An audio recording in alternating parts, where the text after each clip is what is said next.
Friday the 13th of October 2017. We all know the music industry isn't quite the nest of golden eggs it once was. So who can blame artists if they try to diversify their portfolio a little? One step beyond the merch stand, there are the traditional sideshows of the perfume brand, the clothing range, the restaurant, and increasingly, the hot sauce high-end spirit. But for the bolder, the more entrepreneurial in spirit, there's a whole world of business opportunity out there. Here are some of the wildest business moves in music. As Pitchfork reported, Wu-Tang man Ghostface Killah announced this month that he's to step into the financial market with a new cryptocurrency called Cream.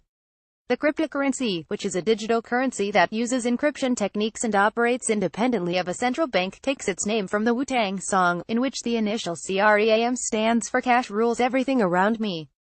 Prescient are what his business idea is currently in its early stages, but Ghostface has big ambitions, saying he intends to take over more than half of the global cryptocurrency ATM market by 2020. Listen BBC Six Music. Mark Radcliffe and Stuart McConey are joined by Moby. Why does my tea taste so bad is a question you would never have needed to ask at a now-defunct tea house started by chill-out master Moby with then-girlfriend Kelly Tisdale.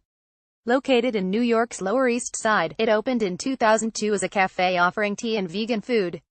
The hot beverage side of things really took off, at one point offering over 100 kinds of tea, and distributing tea and tea-based juice drinks around New York, and, for a brief while, even as far afield as London and Manchester. It closed in 2015. Watch BBC Radio 2. Rick Wakeman plays Space Oddity in tribute to David Bowie. David Bowie was an enthusiastic early adopter of the internet and, in 1996, was among the first musicians to release an online-only song.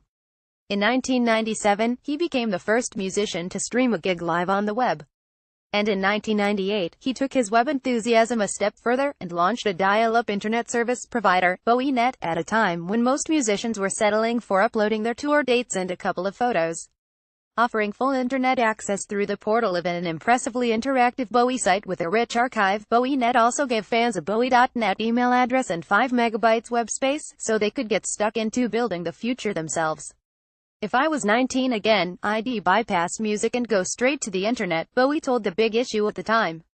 Perhaps then, we should be grateful he could only be more of a Silver Surfer. We'd have lost a lot of great music to message boards and GIFs otherwise.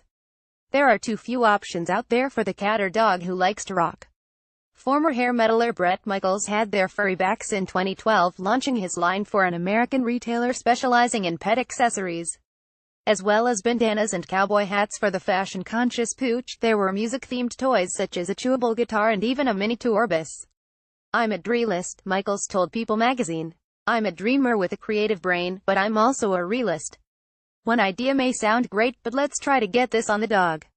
Listen BBC Radio 1. Scott Mills chats to Lady Gaga, 2013. She's never made a secret of the fact that Bowie was an inspiration, so it's no surprise that Lady Gaga attempted to follow him into the realm of innovative fan network solutions. In 2012, she helped fund the startup Backplane, which aimed to create niche social networks for groups with shared interests, after it hosted her fan site, littlemonsters.com. Sadly, the crew at Backplane named for a connecting circuit board in a computer, rather than some sort of weird anatomical opposite to Facebook, were not as good at managing finances as they were at building friendships. As TechCrunch reported, it ran out of money and folded in 2016. Scorning the traditional meddler's pint of snakebite, Dave Mustaine has won winemaking medals for his vintages. It all started after he collaborated with the San Diego Symphony Orchestra. He and his wife Pam wanted to offer Megadeth fans and symphony fans something they could both enjoy at the concert. The Cabernet they made with a local winery sold out immediately, and Mustaine spotted a metallic dope-noted hole in the market. Blabbermouth describes his award-winning She Wolf Rosé as having a delicate aroma of strawberries, raspberries and citrus peel. Listen BBC Radio 2. Joe Wiley talks to Madonna. Madonna's biceps have long been the envy of the business, and if you aspire to that queen of pop muscle tone, you're going to need to work for it.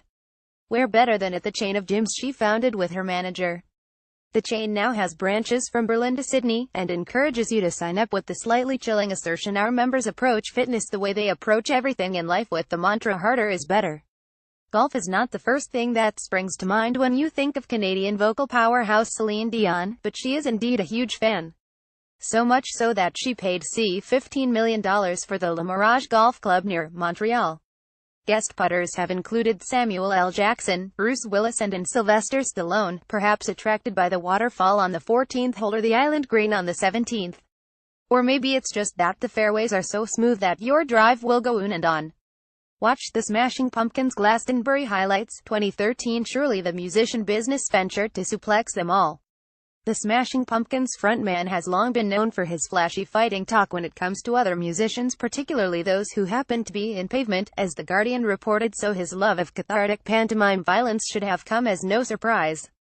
Since he founded it in 2011, his wrestling company puts on live shows in the Chicago area, fielding such scrappers the Sheik, Raven, Teddy Hart, Cheerleader Melissa and the fantastically named El Generico. Sadly, perfect as he was for the role of villain boss, Corgan left the company in 2014. Like us on Facebook, on Instagram at BBC Music, or follow us on Twitter at BBC Music.